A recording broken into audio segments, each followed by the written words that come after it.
Hey again, travel bosses. I'm excited to bring you this week's sponsor, TripStreak, the smarter travel search. What I love about TripStreak is the ability to set your personal preferences to either have or avoid red-eye flights or have things like completely lie flat seats. So the next time you need to book a flight, check out tripstreak.com/travel-like-a-boss.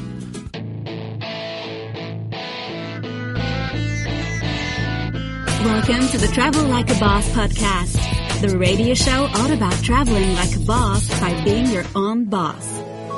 Stay tuned for weekly interviews featuring guests that have built their own online businesses.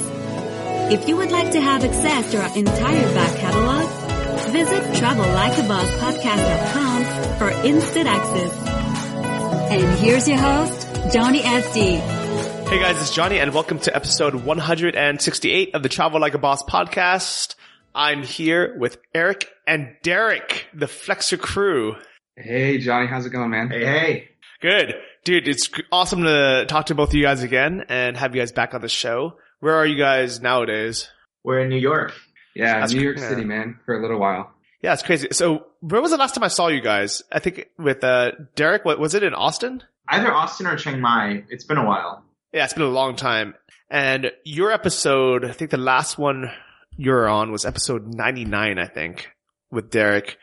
That was called Moving to Austin, Teespring, Saving Taxes, all that good stuff. And then Eric, I saw you in... Yeah, I think it was in Bali in April. Yeah, I think April before you went to Barcelona. We hung out at my villa for a couple days. Yeah, that was dope. I like that one a lot. And that was... I think you've been on an episode. I think both of you guys have been on an episode a couple of times. That was episode 135 is when you first quit your kind of New York corporate job and moved to Chiang Mai. And then 158, I believe, was the one we recorded in Bali. Yeah, exactly. It was like 6 months apart from each other. So I think Derek's been on a few times as well with you on your show. Yeah. And that's been fun. It's been a long time. And you know what? I think the kind of coolest thing is how much progress people make with their business and creating new, like cool, just kind of cool things every time I talk to them. I think when I talk to my friends back home and I say, oh, what have you been up to? And when they say, oh, same old, they actually mean the same old. They probably, they're probably working the same job still, kind of going to the same places, doing the same things. And like with us, like the last time I saw Derek was just like 2 years ago. And now, you've created this huge new product, like from scratch. Yeah, thanks. It's been a long and exciting and weird journey.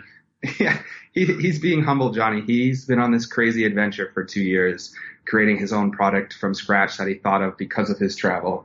So he's really, I only met him back in October of last year and was blown away when I first talked to him. But his journey to get to where he is today with the Flexr and what he's been doing is just insane.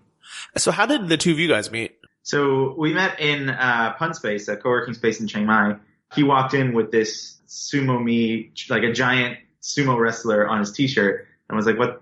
How was the sumo me conference?" And then we got talking, and he actually bought my Amazon FBA business, and we worked together for I think maybe 4 months, 6 months before we got involved with other projects together. Yeah, exactly. I was in Austin for the Sumo Me conference, which is appsumo.com, Noah Kagan's first conference that he hosted in 2016. This is right after I quit Budweiser. And I went there before I flew to Chiang Mai. And they gave out these t-shirts that have a giant face of a sumo wrestler and tacos on it, because that's a part of the brand of AppSumo. And I was sitting there and Derek kind of interrupted my flow, which is probably the best interruption of the past year. So that's kind of how we connected. I like it. Why the tacos? It's just, I think, an Austin thing, and tacos are huge in Austin, and Noah loves Austin, the founder of AppSumo, and he talks about it all the time. If you go to a site like okdork.com, everything is tacos. It's like his theme of life is tacos. You know, I like tacos a lot too. That's actually the one thing I miss the most when I travel, because it's so hard to get good Mexican food anywhere outside of California and Mexico, and I guess Austin. I think I would have to eat more tacos there to be able to really compare. Derek, have you been to both? Austin, and what was the second one? And California or Mexico. I think California Mexican food is better than Austin. I'm from San Francisco and I lived in Austin for a year and a half, I think. But I think the tacos are better in Austin, but everything else, burritos and nachos, are better in California. Well, what's funny is tacos in LA are way better than the tacos in San Francisco. But San Francisco has, as you said, better like burritos and better Mexican food in general. So I'd be really curious if we put LA tacos head to head with Austin tacos, who'd come out on top. You should do a video, Johnny. You should do another one of your Facebook videos on it. I know that we won't get anywhere close to decent tacos in Thailand. So next time you're in the US. Well, they've actually finally opened up a taco truck in Thailand, in Chiang Mai. Have you guys been to it? I haven't. Yeah, it's called Rat Master for whatever reason. And they're not, I mean, here's the problem with tacos or Mexican food in general is there are no Mexicans outside of Mexico and in like some parts of the US, like California and Texas. And there are, the reason why there's decent Chinese food around the world is because there's Chinese people everywhere. And so we really need to just encourage more Mexican people to travel and open businesses because I want their food. Johnny, I think you're like the total opposite of the majority of people in the United States currently when it comes to the spreading of Mexicans. But I would agree with you wholeheartedly on that statement. Yeah, 100%. And actually, so I had a taco just a few days ago here in Kiev, Ukraine, at a taco truck actually called Obama Tacos. That's insane. That's incredible. Yeah, I bet you want to find one that says Trump tacos. Well, there's Trump beer out here that says, I think the tagline was like Divided States of America, proudly brewed in Mexico. That's great. Yeah, nice. Hey, Johnny, how long have you been in the Ukraine? I've been here for, I think, 2 weeks in total now. And nice. Our buddy Chris Lill is coming out here next week to join. He's leaving Bali and coming out to Ukraine? Yeah, finally. He got sick of getting scammed for $500 out of his ATM every other week. How do you like it there? In Ukraine? It's great. I think it's like the final frontier for Europe. It's the only place I would think left in the world where it looks like Europe, and you see people that look, European, but everything feels like it's a culture that is kind of between the 1940s to like 1980s. And it just feels like it's a time capsule in the world. Wow. So basically you almost feel as if you were around Europe or the US 20, 30 years ago. Yeah, exactly. And the prices reflect that too. That's great. Now, what does it cost like compared to Chiang Mai? I'm really curious. I've thought about going, but I've never pulled the trigger. Well, some things are way cheaper and some things are way more expensive. It's weird. So Kiev itself is more like New York or Bangkok than it is Chiang Mai because it's a huge city. And the benefits is, you have everything a huge city has like a great metro, has a ton of, restaurants and clubs and, pretty much like whatever you would want. It's just a big city. There's a smaller city called Lviv that is very similar to Chiang Mai, I would say, in look and feel. It's like their old capital, their old city. And I would say that place would be a better comparison. And housing is going to be a little bit more than Chiang Mai. And it's not as easy to find monthly rentals. I think Chiang Mai is a blessing where it's probably one of the only places on earth you can just walk up into a building and say, I want to rent a nice furnished apartment for a whole month. Yeah. So here you have Airbnb and then you'd have to like sign a 6-month contract. And I would say, for like a decent, let's say studio, it would be about, $300 or $400 a month. So a little bit more than Chiang Mai, but not a lot. And then like a 1-bedroom would probably be in Lviv would probably be about like $500 or $600. But here in Kiev, if you're renting an Airbnb, it's going to be $1,000, $1,300 a month. If you want to live like super center, like lower west side or lower east side kind of Manhattan. Nice. Is that the area you're in? Yeah. I am in basically like the center. I mean, I walk 5 minutes in any direction and I'm anywhere, anyone wants to meet up. So nice. It's kind of one of those things where I'm in a smaller, it's not even a studio. It's like a studio with a separate kitchen. So it doesn't feel as much like a studio, but for about $1,000 a month, I'm staying here versus last week I was staying in an Airbnb that was like, it was probably only a 20-minute walk from the center. So it was still really close. And the only reason why I didn't keep it was because it was a huge hill and I was just exhausted going up every single day. But that place was what you would pay in New York. Like, I can't even explain how nice it was. It looked like something some super baller New Yorker would live in. Like, you know, and it's owned by some French woman.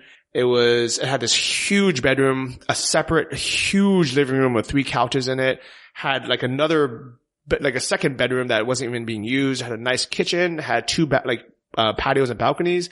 And that was about $1,000 a month off of Airbnb. So it's definitely possible to live like a super nice lifestyle here where you have a private driver or you have an Uber, you eat at like, you know, 4 or 5-star restaurants every night. You like just ball out and you can live really, really well for, I would say, about $2,000 a month. That's crazy. Nice. Yeah. That's crazy. It seems like a great place to go after Chiang Mai during burning season. Oh yeah. I think my new plan is spend maybe like 3 to 6 months here, either in Ukraine or Europe in general, and then spend like the winter, you know, 3 to 6 months in Chiang Mai. Nice. Awesome. Can't wait to see you again, bro, in like 2 months in Chiang Mai. I know. Be fun. So what are you guys spending out in New York? Cost wise? Oh Yeah. God, I don't even want to look at my credit card statements, Johnny, but I would have to say that in a given day in New York City, if we're going out to eat every day, I'm probably blowing anywhere between $30 and $50 a day just on food. It's a miracle right now that I don't have to pay anything for living. I'm kind of crashing at Derek's place. It's a new like co-living location in New York that they haven't filled yet. So each apartment has 3 rooms. You're renting an individual room in the apartment. So you get two people that you may not know that you come in, but the benefit is you only have to stay 3 months up front. So Derek's only has to stay at this apartment for 3 months, and then it's month to month. And the other great thing is, since it's so new, one of the rooms in Derek's apartment is currently empty. So I'm kind of crashing on that bed currently, which is saving like $1,700 or $2,000 a month until that goes away.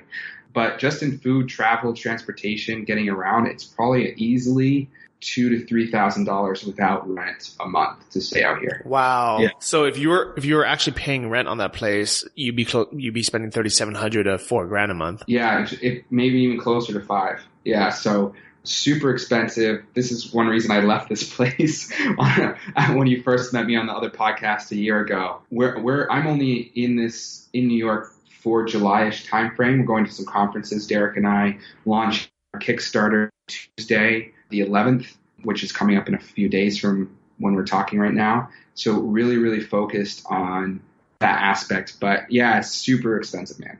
Well, I'm sure there's a reason why you guys went to New York. I know, Derek, you were kind of talking about just like kind of being in the kind of like the mix of things where all the other entrepreneurs would be, where the startups would be.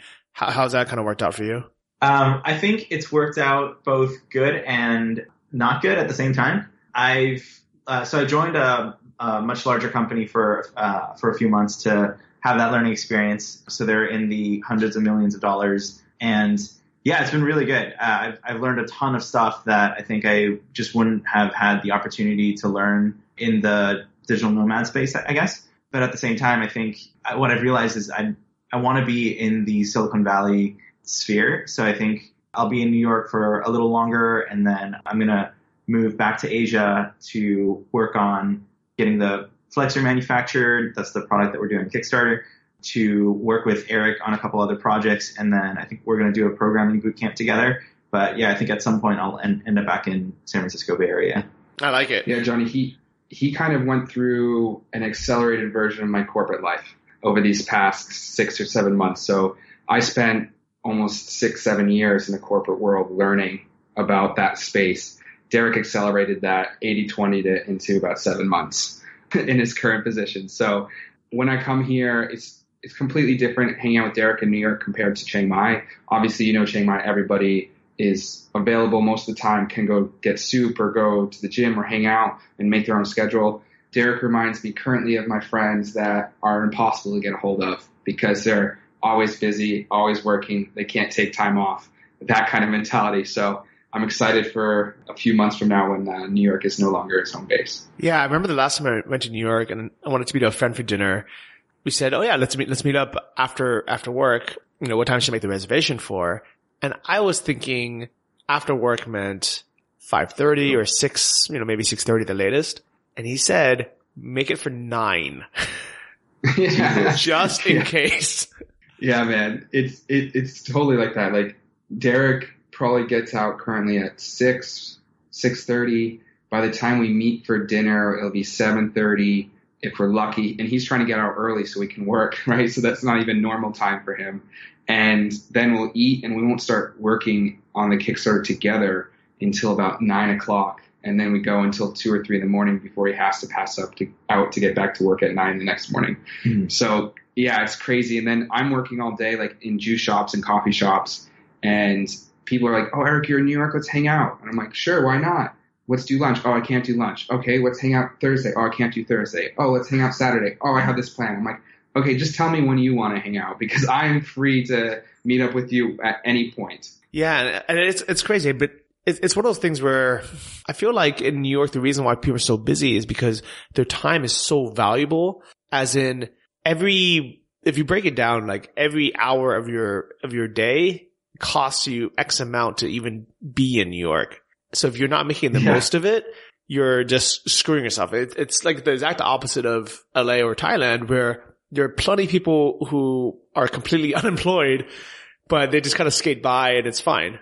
Yeah, completely. It's total opposite. You need to be grinding here because if you don't have the money, you won't be able to afford anything. It's very difficult to get a place at a reasonable rate. And at some point you break down how much am I earning per hour and how much am I losing per hour, because that's basically what it comes down to when you're in this environment. Yeah, and I think that's actually kind of a big plus of being in a place like New York is it forces you to grind, it forces you to hustle, it forces you to work hard.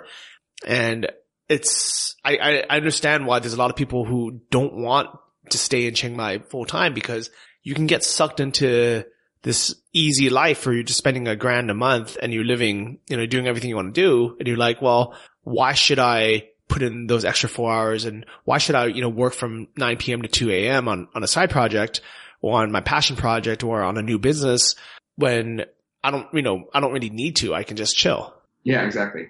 Yeah, I would say that in general, people in New York are super ambitious and also really open to connecting. So I really enjoyed going to different events and meeting people and just saying, "Hey, let's grab coffee, let's grab lunch." So being in New York has been really good for networking. I met a lot of great contacts, great other entrepreneurs who I think hopefully I'll stay in touch with for a long time.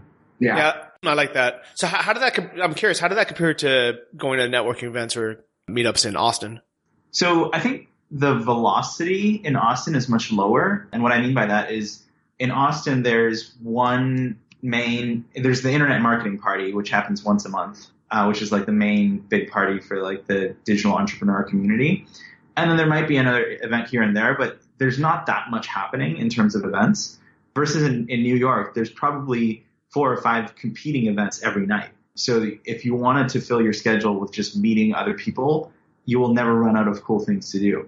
So I think, yeah, there's just a lot more volume here, I guess. Yeah, because there's so many freaking people there. Right. Yeah. Exactly. Okay. Well, I think it's cool that you went there, that you went to all these events, and I almost kind of feel like it's probably going to reset yourself and giving you some motivation to, and also the contacts to be able to do something even bigger or greater. But I also think it was really cool that we all met in Chiang Mai at Pun Space, at the co-working space.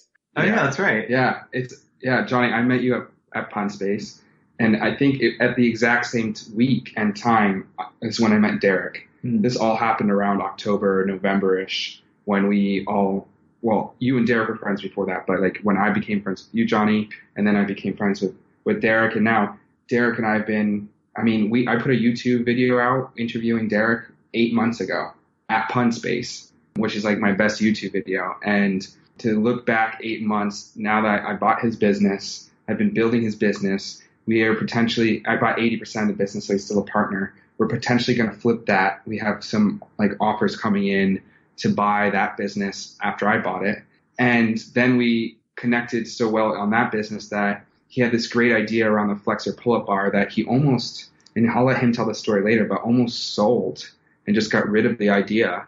And we were able to connect and work together while he took a corporate job to take it to the last level to launch the Kickstarter. And that all happened in Chiang Mai, Thailand, in Pun Space, right next to each other, basically at the same table. I love that. And it kind of really just shows that even though Chiang Mai is a place where a lot of people go as kind of newbies when they're first starting out, a lot of people are, just their goal is to be able to make $1,000 a month and kind of just get by. I think it's actually, it could be much more than that. And it's really shown that the people that were there, let's say, a year, 2, 3 years ago, it's almost like they've leveled up or they've graduated to the next step.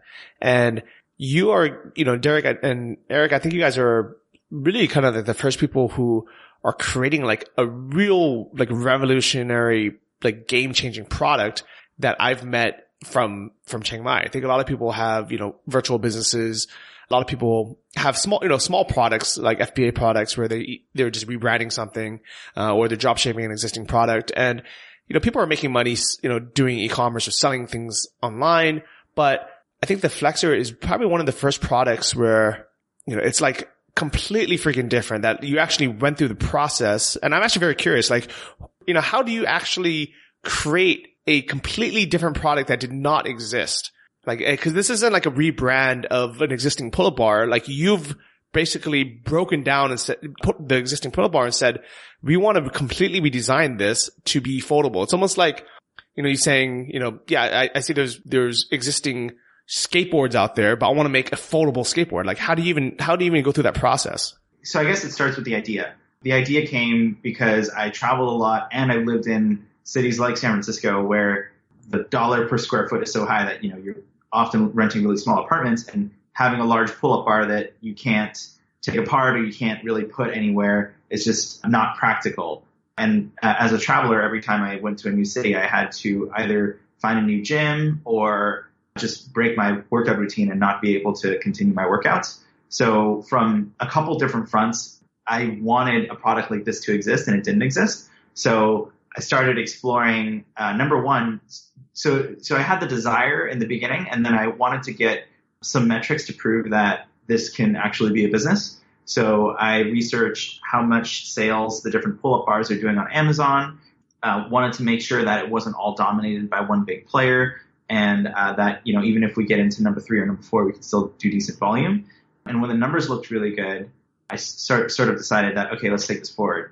So how I actually got the product made was how I'd imagine a lot of other digital nomads also get things made. They just hired out a lot of the different parts of the projects, because I definitely don't have any industrial design or mechanical engineering skills. So I went on Upwork, or Elance at the time, hired 5 industrial designers to come up each with 3 different ideas for how you would do a foldable pull-up bar. So I got 10, 15 ideas back, selected the best one, picked the best designer, paid everyone, I think, somewhere between $50 to $100 just for their ideas. It was like not asking them to fully develop it. Found the best designer from the group, gave him, the specs and the idea, and then worked with him on developing the product. It probably costs maybe like $3,000. We did 2 rounds of designs. He did 1 round of design. We prototyped it with a prototype shop in China, and then the bar was not. It didn't work at all. So we had to go through another round of designs, another round of prototyping. Wow, that's crazy. So yeah. Wait. So the first prototype, when they gave it to you, it just didn't work. It didn't fold, or it didn't hold weight. What was wrong with it? It would come apart. So what I wanted was a single piece pull-up bar. So you unfold it, you put it in the door, it's ready to go, and then you fold it up and it's all in one piece. The other unit actually broke apart into multiple pieces, which wasn't what I wanted. Yeah, and I think that would be annoying, because then you would probably lose a piece, or like you have to try to figure out how to put it back together. Exactly. And that's the main problem with the current solution, right? You get this bar and you have to assemble it yourself. And then once you assemble it, if you want to take it apart, you have to unscrew it, take it apart, and reassemble it later. So most people end up just throwing it in their closet or in the corner of the room where it takes up space. And Derek at the time, he wanted something where you take it out of the box, you can start using it, you fold it back up, you can put it back in the box, you can put it in a backpack, you can put it in a small travel carry-on, wherever you need to bring it to the next place. or to store it in a closet, a drawer under the bed, but it takes up so little space that it's easier to use, that you don't forget about it, that you remember that it exists and you can continue to work out, and you can bring it anywhere so you can continue your routine. And that's what is brilliant about the current design. Yeah, I think that's cool. I like that a lot because I had one of those big bulky pull-up bar things in college, and I guess technically you could unscrew it all and take it apart, but that never even occurred to me because it would be such a pain in the ass to do so that it's like, I mean, like an IKEA desk, I guess you can technically take it apart, but nobody's actually going to do that. Yeah. When you move, you're just going to go buy another IKEA desk and leave the one you have at your house there or on the side of the street because it's cheaper to do so. So yeah, completely. Okay, so I like it. So how pissed were you like when you got that first one back? And because did you ask them to have it all be in one piece and they just sent you something completely different, or like how did that mix up happen? It was a combination of things. I think the design wasn't quite what I wanted, but like it looked good on paper. Also, the manufacturer didn't quite make it according to specs either. So I think it wasn't supposed to fall apart, or you were supposed to like take it apart and then fit it back together into the folded up form instead of like just folding and unfolding it into a different form. But it just wasn't quite working properly, so it ended up unfolding or ended up coming apart. But yeah, I was a little bit disappointed when I got that back. I was really hoping that we would get it, on the first go. And at that point, we've been working on it for a few months. So I was like, oh man, we have to do this again. Yeah, because I can imagine that's like a huge time waste to have you're going to go back to the drawing board. Did you have to go with a different manufacturer, or, did they have to just remake the whole thing? Like, how much more time did that take to do another reiteration? So one interesting thing about this project is a lot of it was it didn't actually take a lot of my time in the beginning. So I would put a project up on Upwork and say, hey, I need 5 people to do this. And then it would take a week, and then I'd get the projects back, and then I'd pick the guy and say, all right, can you do this design? And he'd say, yes, give me 6 weeks. And then I wait 6 weeks, he gets it back, and I go to the manufacturer and say, can you do this? They say, yes, give us 2 months. So there's a lot of just, sporadic work periods followed by long periods of just waiting for things to happen. But yeah, when I got the prototype back, my reaction was great. We're going to have to, wait another 3 months before we will know if there's something here. Yeah, it's crazy. And I think that makes a lot of sense on why it was a good idea for you to have an actual job while creating this. And because even if you wanted to work on this, full time every single day, there's those waiting periods where there's nothing to do. Yeah. I mean, unless you're a industrial designer yourself and you can, bend the metal and 3D print your own prototypes. But yeah, if you're hiring it out to people in other countries, it's hard to work on it full time. Do you know, Johnny, one thing I find really funny is a lot of people, when they imagine entrepreneurs, they always think that these projects that they work on they're working on them for 18, 20 hours a day, nonstop for years before they launch, especially a project like this. Something like a software company or a Silicon Valley company, yeah, there's definitely people grinding for that long. But if you look at people that are launching FBA businesses, drop shipping stores, building a product from scratch, many of these elements which require other third parties' involvement, there's days and weeks of time you can't do anything. You're just waiting. You're just waiting for hours on end. Even when I launched my Airbnb business, we have to wait for the furniture to come. We have to wait for leases to be signed. We have to wait for people in the other party to take care of documents. There's just days where you're just sitting there. So it's actually, I think, a misunderstanding that every single entrepreneur effort that you go after is a constant grind and struggle for months or years on end, and then all of a sudden it's successful. It's actually usually much longer drawn out than that, and things like patents, lawyer documents, LLC creation, making sure we get our documents and designs back from our industrial designer, making sure that we get graphics back for our Kickstarter page, that all has time associated with it, right? So there's always going to be gaps in that experience, and it's not just a hustle. That makes sense. So actually on that, are you worried that you've spent all this time and money designing a great product, and then some guy from, in China is just going to rip you off and start selling a knockoff version once it's successful? Yeah. I mean, having been a private label Amazon seller myself, I think I'm intensely familiar with that space. I think no matter what we do, people are going to try and, knock off the product. I feel pretty good about the protections we have in the United States and in China. So we have a utility patent and a design patent in the United States in the works, and then we have 2 other patents in China that are in the works as well. That doesn't mean that, people aren't going to try and copy us anyway, but it does mean that we can get other listings taken down on Amazon. If people are trying to do like an AliExpress dropshipping via Facebook ads, we can get their Facebook ads taken down. We can have shipments stopped from China from leaving. It still means, someone could take the designs and like sell them in Europe maybe, or we're not completely protected, but I feel pretty good about, protecting both our manufacturing front and our distribution fronts. But yeah, learning to navigate the legal logistics of how to protect the patent or protect the product as fully as we can, while also not incurring, tens of thousands of dollars in legal costs has definitely been a little bit of a challenge to balance. Yeah. And Johnny, I've personally received multiple cease and desist letters for products that I've attempted to sell that I didn't know there was a patent for. And a lot of the companies in the US, whether it be Amazon, Shopify, and others, will stop listings and stores from selling products that are protected. And on top of that, if these sellers don't stop selling, if we send a cease and desist, we can pursue them legally with the patents when they come into hand. And if they make $1 million in revenue over a 12-month period, they will have to pay us that revenue for not stopping. So that is, we've been putting these protections in place and working with our lawyers, making sure that this is a product that can go for 20 years under our name unless we decide to sell the rights. So yeah, completely with the new world and environment that we're in, is going to be crazy. We're going to have to do a lot of monitoring. There's a lot of elements that we're going to have to take care of, but I think we're in a good spot right now. What's crazy is this is exactly what people have been talking about when they say things like, Amazon FBA is getting oversaturated, or e-commerce in general. There's, so many people on it, and everyone says you have to level up. You have to create a real business and a real brand around it. And this is exactly what they mean. They mean instead of just selling, like let's say you could have went the easy route. You could have just private labeled another pull-up bar, maybe marketed it differently, had better photos, had given it a different name.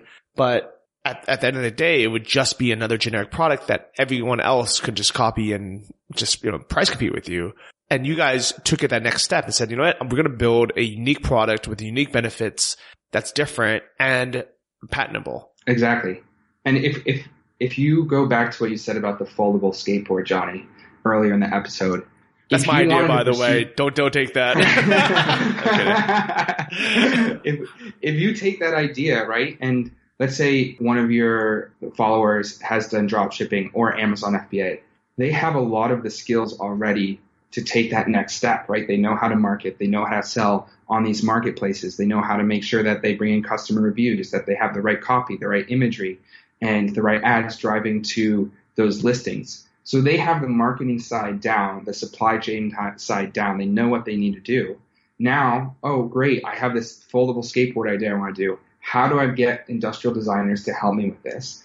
And then once you get your prototype complete, it's going to China to the same manufacturers that are selling to FBA businesses and working with them to ultimately take your product to a mold and then mass produce. So you're just adding a new step, a new layer into your process that you already know that you then can patent and turn into a real business. So by doing Shopify dropshipping or by doing Amazon FBA, you're already learning everything you need to learn from a sales perspective. All you're doing now is adding the product layer on top of that, which is just the next level of learning you need to do and to level yourself up. And I think the one thing I'd add to that is that, number one, I think it's much less expensive than people think it is. To go from idea to prototype for our product was less than $10,000. But this is a product that has both injection molded plastic and bent steel in it. I think, some products that come to mind where people have taken an existing idea and made it a lot better for really cheap. Like someone made placemats that had trivia on it or maps on it, right? Or you can take those laser etched coasters and do a different design, right? Like you can create a new product from scratch for, I would say, less than $1,000 or $2,000 and be protected from other people knocking off your idea. I think especially in FBA, trying to just do like a knockoff Me Too product, it's really difficult today.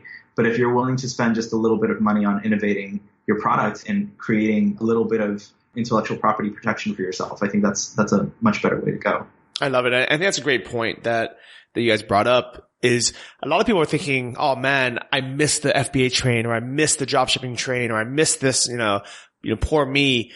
I think that, kind of two things is, one is it's never too late to jump in, because you can always just do things a little bit better, a little bit differently than everyone else. And secondly, even if you end up, just making, say, a few grand from whatever business you get into, that learning experience you get from, learning how the back end of FBA works, or learning how to build a Shopify store, to do creative marketing, to drive traffic. All these things are useful regardless of what next business you get in, especially if you plan on leveling up and, really creating a big business and a big brand. Completely. I completely agree with that. And you're adding new elements every time you do something like this. Now, okay, I know that I have this new product. How do I use Kickstarter to validate it and bring in money beforehand so I can produce it? How do I launch a funnel so I can drive Facebook ads before that Kickstarter so I can then build an email list to drive people to that Kickstarter, right? So you're learning more and more and more and more every time you level up this way. And it's all because you have to, right? It's just in time learning. As Pat Flynn says a lot of times, don't try to learn everything. Don't try to understand every software, every marketing technique. But when it's time to do something, read, learn, and understand that as much as possible before you actually do it within like a few weeks. And then you will build a new skill by just going through that process and actually activating against it instead of just watching some videos and eventually doing it maybe. You're actually in the roots doing it. So every time you do something like this, launch a new product, start a new business, expand on your FBA experience, you're adding skill sets and skill levels that other people don't have. And you're doing it by doing, not by listening or reading. Yeah, and I think that's why every time people ask me what they should start with, I always tell them something like, pretty basic. I'm like, do some kind of e-commerce, either do FBA, dropship, or do something and just learn the skills. Even though I think deep down inside, I know that creating something like this, like an actual brand, a unique product, is better in the long run, because it can be a bigger business that can sell for more money. It's predictable. It's, a real unique product that might change the world, change lives. All these things are great, but the thing is, if someone doesn't even know how to freaking resize an image or upload a product to Shopify, like they shouldn't be diving in head first. Exactly. I completely agree with that. And that bringing back to Chiang Mai and the people around there, you have such a good environment to get your feet wet, and you can accelerate yourself so quickly in that environment and jump and level yourself up in months instead of years. So I'm completely aligned with you, Johnny. When it comes to making any suggestions to friends or doing any masterminds with new people, I always try to do those masterminds with those groups on something like FBA, because you can walk them through the steps. There's a lot of resources out there. They can do just-in-time learning. And then as they build those skills, bam, they have a fundamental background to do the next level like Derek has. Yeah, I love it. So I actually had a big argument with Ryan Daniel Moran on this podcast. I don't know if you guys know, he's been on the show, episode 46.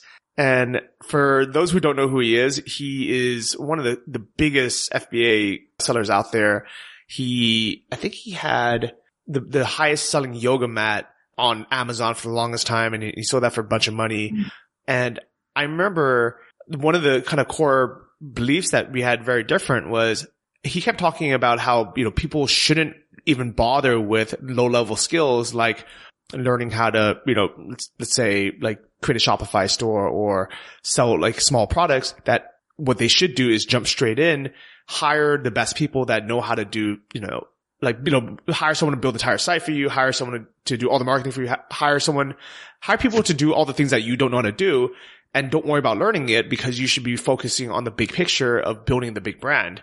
And it was a little bit hard to argue with him because obviously he's super successful, but at the same time, kind of what we were talking about, where like it's for most people, I think they would benefit so much, like learning some of the basics yourself, doing it yourself, proving it to yourself that you can do it, maybe making some money on the way, a couple grand here and there, and then leveling up and saying, okay, I know how to do it myself, but now I'm going to hire I'm gonna hire people and really knock it out of the park. Totally. So one recent example, as we were running our Facebook ads, ClickFunnels was totally just behaving very weirdly, like dropping email leads and like not running our split test correctly. And after like 3 or 4 technical problems, we were just like, screw this, we're moving to lead pages. Yeah. And we rebuilt the whole site in like 2.5 hours. And I think, if we had to go to a third party designer and say, hey, can you like rebuild this? And then he'd have to say, yeah, I'm busy. Can you give me 2 days? Like we would have lost hundreds of leads. And thousands of dollars. And thousands of dollars, yeah. And we have a crunch timetable just a few days before getting the Kickstarter out the door. So yeah, I think being able to do stuff hands-on is definitely a great skill in a startup. I think the counterpoint would probably be if you're a dentist who makes $200K a year and you have $400K in the bank, and you can just hire a whole team. Like I think not learning the web design skills might be, that might make sense. But I think for most people who are kind of starting from a level where they're building something from scratch, I think definitely having the hands-on experience is really useful. Yeah, I definitely agree that at a certain level, you should just hire someone good to do it for you. But the argument that I had was that if, as a dentist that knows nothing about building a website, if you hire someone, you're probably going to get ripped off and you're probably not going to actually get what you want, because it'd be like somebody that, if someone knows nothing about how to build a website and they ask for certain things, they might not realize that either A, it's not possible. Second, it's not feasible, or third, it's like not even a good idea to do. And because they're paying someone, they're going to, happily take the hourly bill. But when they kind of have an idea of how to do it themselves, it's a lot easier to hire someone to do that job and say, okay, I know I can do it, but instead of me spending 3 or 4 hours doing it myself, let me hire someone. I can give them clearer instructions on what to do and, kind of knowing the process. Yeah, I agree. And Johnny, just going with what you said here, the fact that I know how to create a website myself, the fact that I know how to build a Shopify store, run an FBA business, do SaaS modeling for software as a service, marketing. When I am hiring those people, I can communicate with them much clearer. When they have a concern, I can answer it much easier. When I'm putting a strategy forth, I have more detail for them to execute against, so they execute better. It's just overall, when you step away from doing, but you know it, and you have that team, the team believes in you more because you know what the hell you're talking about. And you can get more done quickly. And like you said, you won't get screwed over because you know what it takes to get something done. And I think any real founder in Silicon Valley, in a SaaS world, in a software world, in an app world, if they have foundational elements, even if they're not the one coding every day, even if they're not the one putting your email automated sequence together, even if they're not the one buying the Facebook ads, they know what the hell's going on.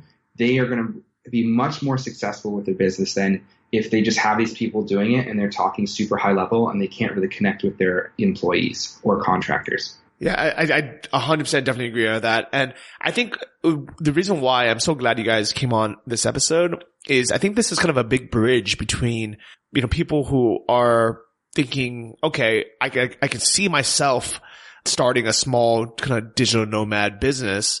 I cannot see myself starting, a big company or a big brand. And it almost kind of seems overwhelming. And what I think would be really cool is if people were listening to this episode in 2018 or 2019 and Flexr becomes this giant brand that you see, all over, the net, maybe even in retail stores, in people's houses, and they can come back and listen to this episode and be like, wow, these guys were just digital nomads, and all they did was they took the baby steps and just kept moving forward into that next layer of skills. And it wasn't like they were just born, entrepreneurs that just happened to get lucky. It was all like steps. Completely agree. It's all about believing in yourself ultimately, right? And taking a step after a step. And you never know what's going to happen, right? We've been running all these Facebook ads, getting a huge email list for Flexr launch on Tuesday. We've never finalized or done a Kickstarter before, right? But we have done lead generation and we have done sales conversion and we have been in this space. So we could either hit a major home run come Tuesday with the Kickstarter, which would be incredible because we've taken all these steps over the past months to do that and been planning, and hopefully all those plans come together. Or you never know. It might not work out. It might not work out. But does that mean we should kill the product? No. Does it mean that we're going to be unsuccessful? No. It just means we might have not approached a certain thing correctly, or we might actually hit a home run and be able to record all of that, put all of our knowledge into learning for people on other podcasts. So and this is our whole life for many years. Like, we take our first step into FBA. We don't know if it's going to work. It ended up working. We sell a business, and then someone else is offering to buy it again. You launch a drop shipping store like Derek did way back when, and having no clue if it's going to be successful, but taking the steps, learning and approaching it and leveling up. And then doing $600,000 in Teespring sales Derek did a few years ago. Once again, had no background in it, just took the leap of faith, and through all those continued to level up to get the confidence to be a stronger entrepreneur.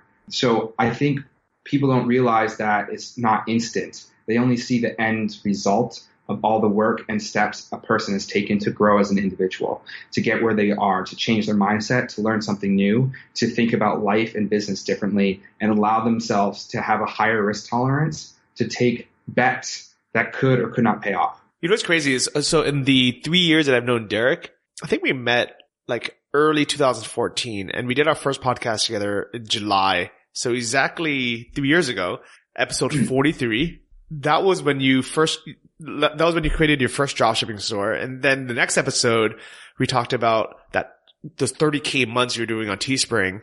That was episode 99. And that was actually right at the end of 2015. So just like a year and a half ago. I've seen Derek go through more learning and more businesses than in like just 3 years that most people go in their whole lifetime. Cool. Yeah. Not really sure how to respond, but yeah, totally. It's been really cool. I think, I've known you, like when you met me, I was like a broke freelance writer who's, like had a ClickBank product that wasn't making any money. And then, you showed me how to do drop shipping, and then that store did pretty well right out the gate. And then, we've kind of been around each other's journeys for 3 years. So it's been really cool to share the journey with you. Johnny, I think it's great because you have like a recorded archive of both Derek's journey and my journey now on your podcast. So you have Derek when he was a broke freelancer, to Derek when he was doing 30K on Teespring, to Derek launching this Kickstarter now. And you have me when I first leave the corporate world and move to Chiang Mai, and then me in Bali launching Airbnb and the other businesses that we're doing, and then us together now. So you have like a archive of our life basically in the entrepreneur digital nomad experience. Yeah, I love it. I think like for people listening that just assume they can't do what you guys are doing because you guys are so far ahead, re-listen to those old episodes and you can hear like you guys are completely different in your mindsets, your knowledge base, what your goals are. I mean, and it's one of those things where I love having this podcast because not only does it kind of force us to sit down and like really just dive in deep and share all the knowledge that we've learned along the way and really kind of reflect on it, but also for people following along, they can be like, wow, like these guys are just normal guys that just are following their passions, following their dreams and just making it happen. Yeah, completely. And do you know what else is great that's happened through this podcast is we have some of your listeners that just reach out to us, Johnny, and say, hey, we heard you on Johnny's podcast. Is there any way we could help you or learn or meet up? And Derek and I are the type of people where we'll almost meet up with anyone that reaches out, especially if they're in the same city.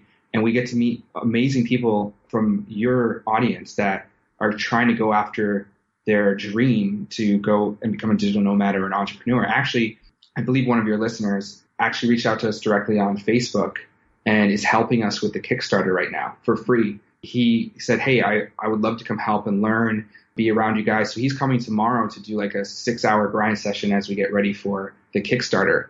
And we are then going to help him with any of his ideas and expand on that and give him input. So it's a great community that you've built. And through the podcast, being able to see the growth of individuals like yourself, Johnny, Derek, and your listeners. We're starting to get information from your listeners on how they've kind of gone through their journey as they reach out to us. Yeah, I definitely love it. I think my favorite thing is when listeners become guests and they start sharing, all their stories about what they've done.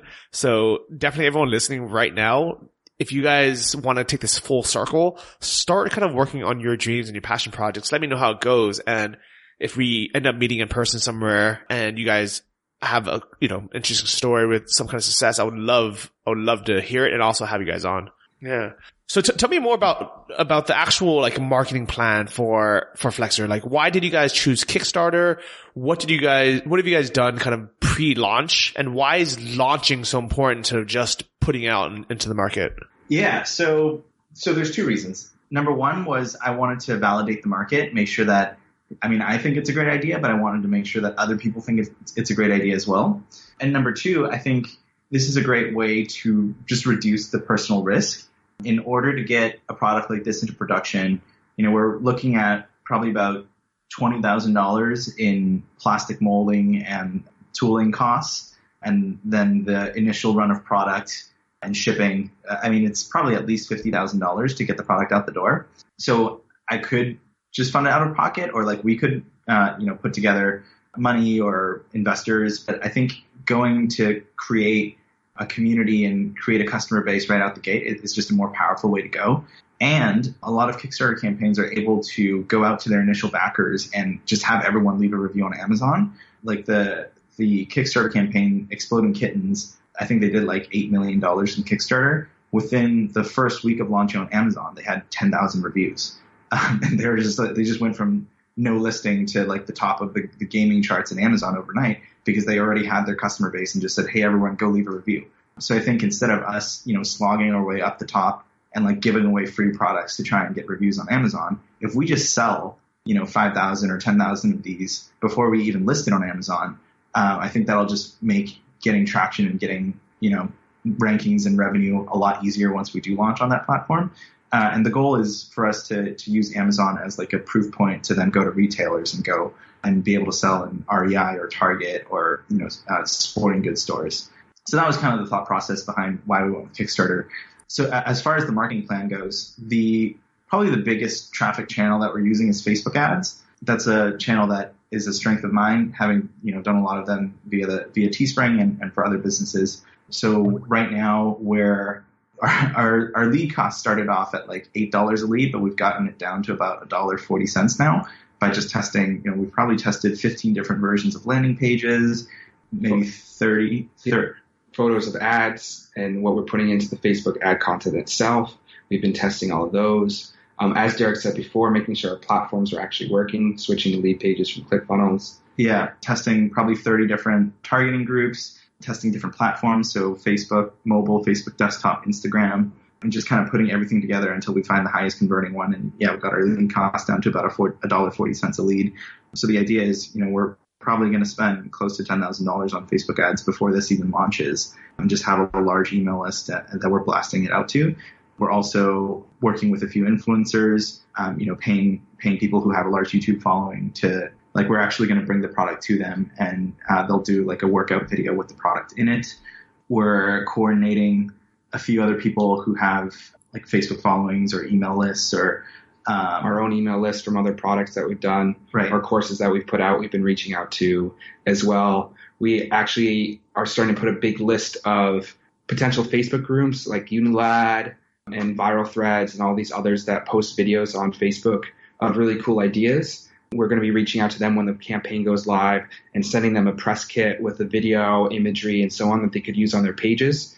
And then also follow up with press in general, like local press from where I grew up and was born, for example, all the way up to anyone, Gizmodo, Lifehacker, any of those guys. Just drop really good press releases to everybody and hope that 1% to 5% picks them up and promotes them on our behalf.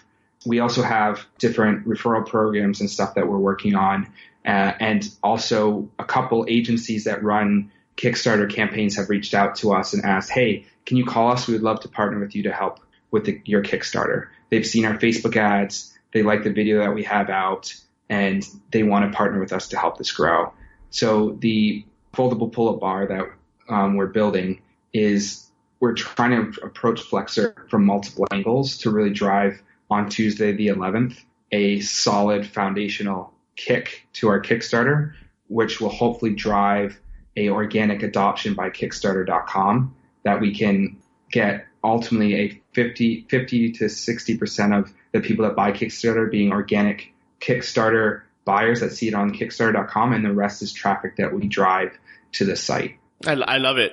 And at first, when people hear, like they hear your plan, they're thinking, man, you're going to spend $8 to get an email address for someone to buy, maybe buy your Kickstarter, product that starts at just $25. And, like this, like there's no possible way that could be profitable. And even when you got the lead values down to just over $1 per Facebook lead, I think in a lot of people's mind, they're still thinking like that doesn't make any sense. Like, it's not like they're buying the product yet. They're just getting an email. You're just getting an email address to somebody who is potentially interested in buying this, but there's no guarantee they're going to buy it. And even if they do, that's still a lot of money to try to drive a sale. But what is kind of like the big plan behind that? Is every single like email, really worth way more because they might share it with friends, or like how does that work? So the thought process is that for people who were paying to acquire the customers that we're running Facebook ads for, we're not really expecting to make any money off of it. I think we're basically expecting to break even. But if we can drive, $40,000 worth of sales and break even on that, that'll build the credibility and velocity to allow us to get the sales from Kickstarter and just kind of from organic sales that'll give us the sales that'll actually generate the profits. Yeah, that definitely makes sense. So that's kind of higher level thinking.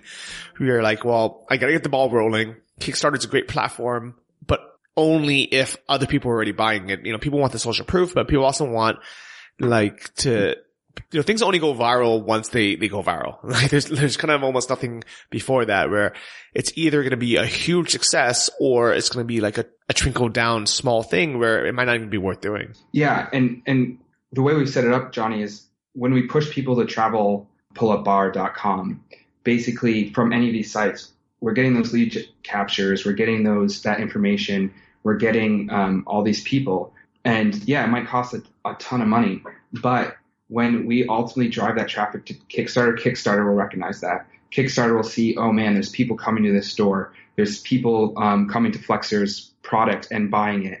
It's accelerating. We should promote it as well. And that's where we start getting more payoff in our conversion that we got from Facebook or any other leads that we capture will actually decrease the conversion cost because the organic will start coming in. So if you don't do this and if you don't do any type of marketing yourself beforehand, people just believe that they can put up a product on Kickstarter and it's going to like go viral and be brilliant and automatically be picked up by everybody.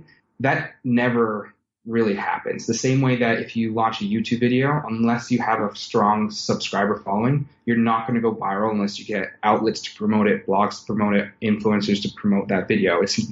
Virality is not natural. A lot of it's cooked, in some way, whether it's subscriber bases or you're driving leads to a page like on Kickstarter to get that paid conversion first before you start seeing the organic.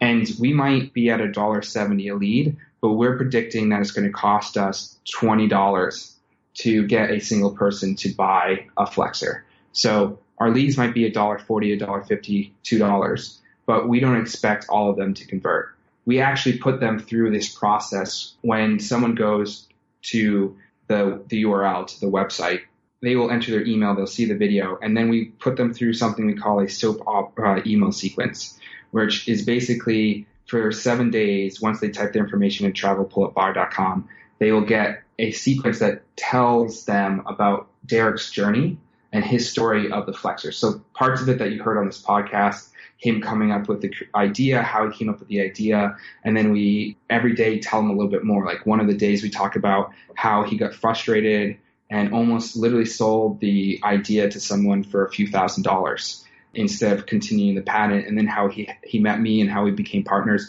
So we take all these people on a journey so they get closer to our product and closer to us. So when we launch on Tuesday, hopefully 10% of them will convert, 15% of them will convert into buyers, give us that momentum we need from Kickstarter to recognize us and provide organic traffic. So that's kind of how everything's thought about when we think about our launch. We need to spend money to make money at the end of the day. And our conversion rate that will cost less and less as we get more and more from Kickstarter. So how do we make sure they want to promote us? It's crazy because it's kind of very similar to the idea that the rich get richer and the poor kind of stay poor. But I think the difference is you guys started with zero audience, as in zero people who wanted to buy the Flexr, and you guys are just hustling and grinding your way to that point where then, you guys can be at a point where, it's like self-driving momentum. It's like you guys are like, doing it the hard way, collecting snow to build your own snowball and walking it up the hill. So at some point, the snowball can just roll and gain its own momentum. Exactly, man. Exactly. We don't expect a ball to be formed at the top of the hill by itself and for someone to come along and push it.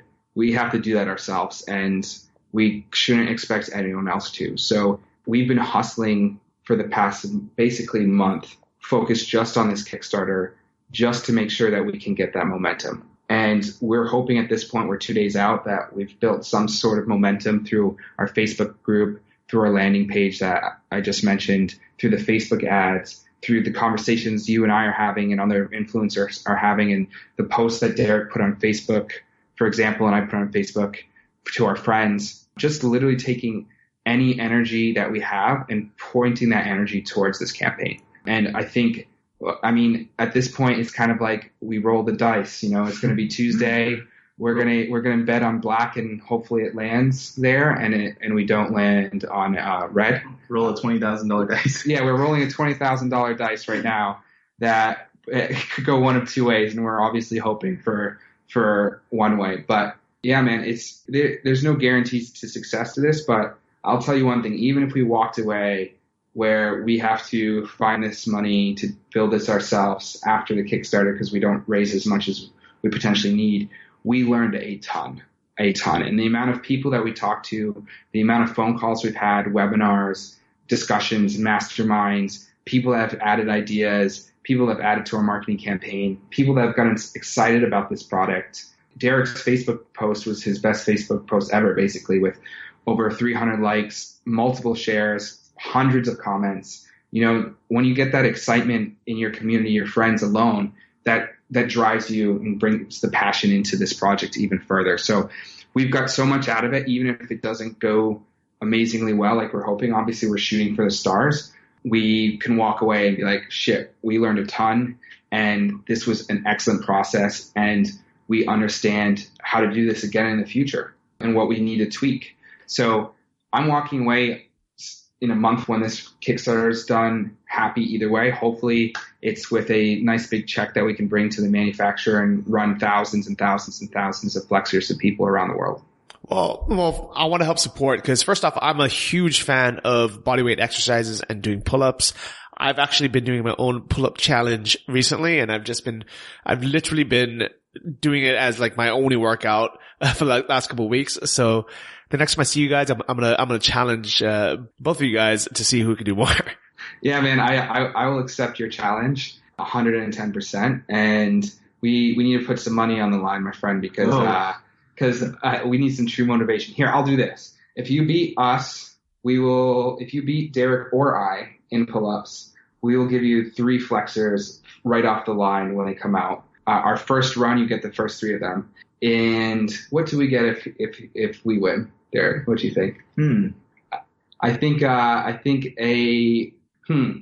we'll think about what we get, Johnny. But you've already given us a ton. So if you beat us, you get 3 Flexrs right off the line. You'll be the first one to get it wherever you are in the world. Oh, I love it, man. And I'll definitely start training continue training because I don't know if I could beat both of you guys, but definitely at least one of you guys. So you better step up your pull-up game.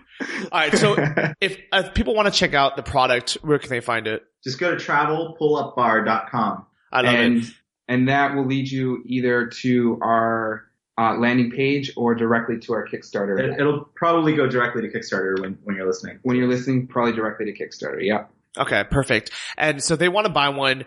It starts super cheap at why does it start so cheap and go up? Like how does that algorithm work? So the vast majority of the sales will come in at the $49, which is like 40% below the price that we'll sell at retail once we launch. But we decided to sell 100 of them at $25, and then 200 of them at, I think, $29, and then another 200 at $35. The idea behind those is we want to build up momentum. Kickstarter cares more about the number of people backing your project than the amounts they're backing it for.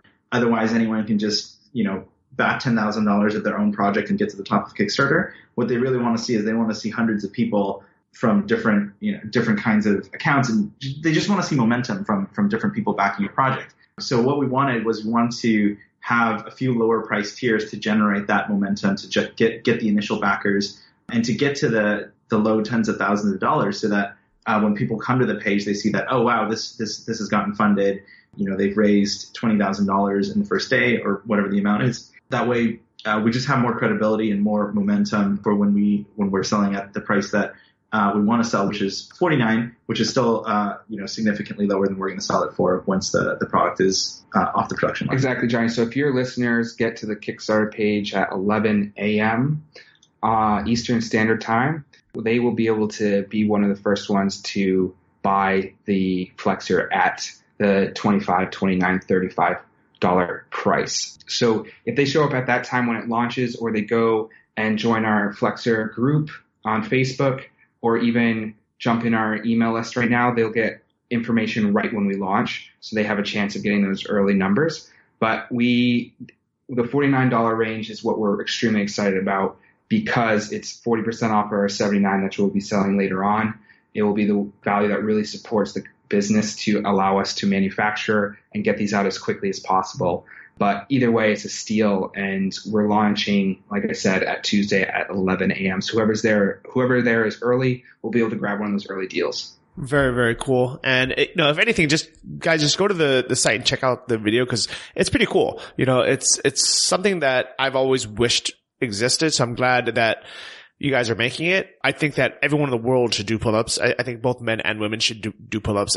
If everyone in the world could do 10 pull-ups, I think everyone would be healthier, happier, in better shape, look better, and just, overall be able to just enjoy life more just by doing so. And right before we actually started recording, I actually made sure to watch Eric do some pull-ups on the Flexr, because I've seen your promo video, and it was very cool. You have all these athletic models, you have all these fit people doing it. But I was like, you know what? If this can hold Eric's weight, then I know it's legit.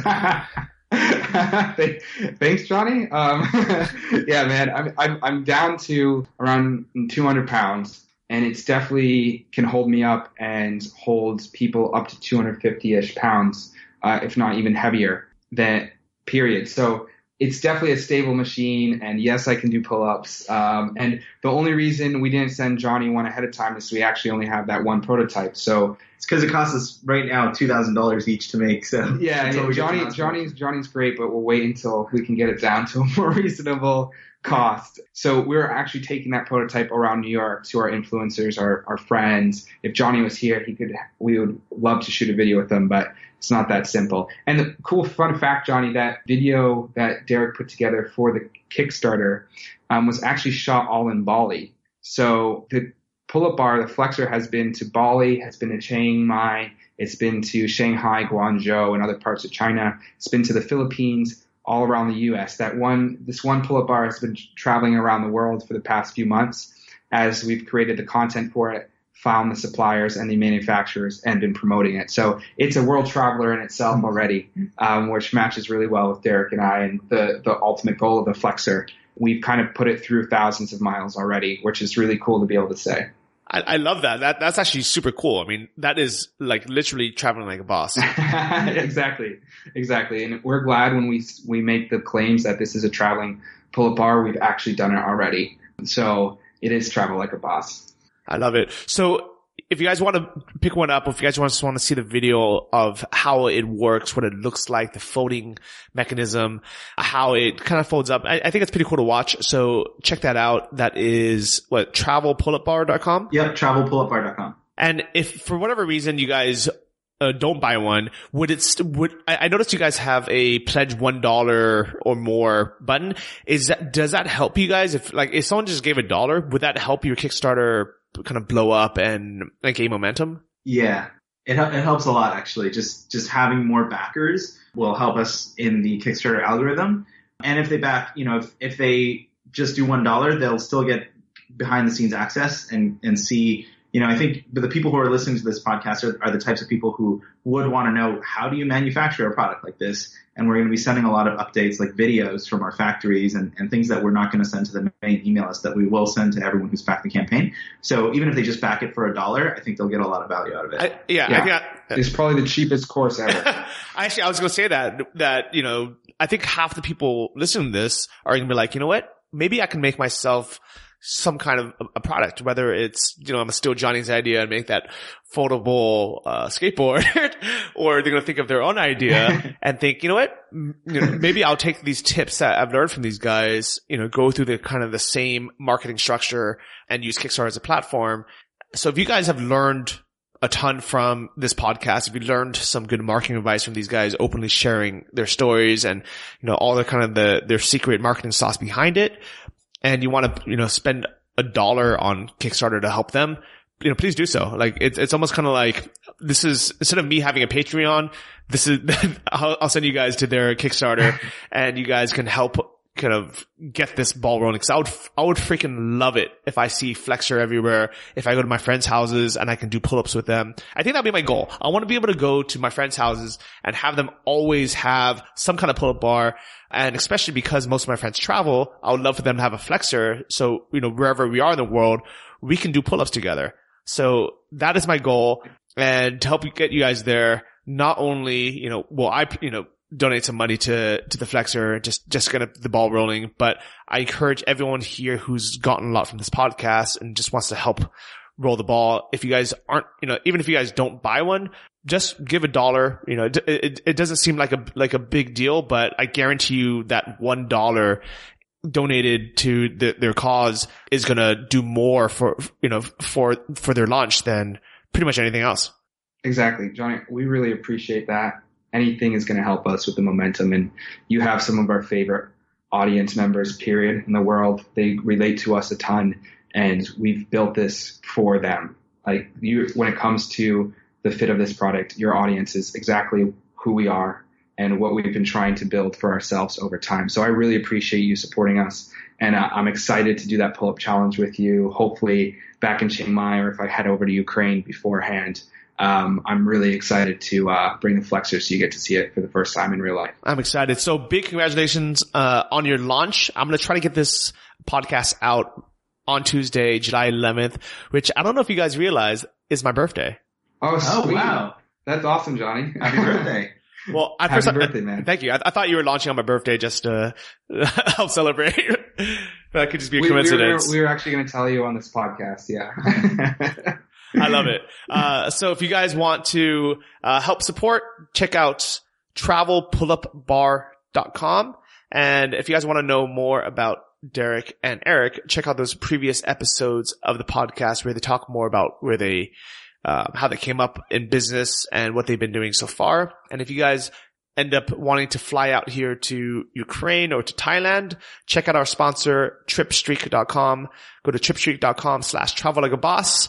And I'll see all of you guys next week. Peace out. Thank you for listening to the Travel Like a Boss podcast. If you want to hear more, including the bonus How to Choose the Perfect Niche episode, join our mailing list at travellikeabosspodcast.com. See you next week, and remember, if you want to travel like a boss, you need to be your own boss. So start your online business today and start living the lifestyle you've always dreamed of.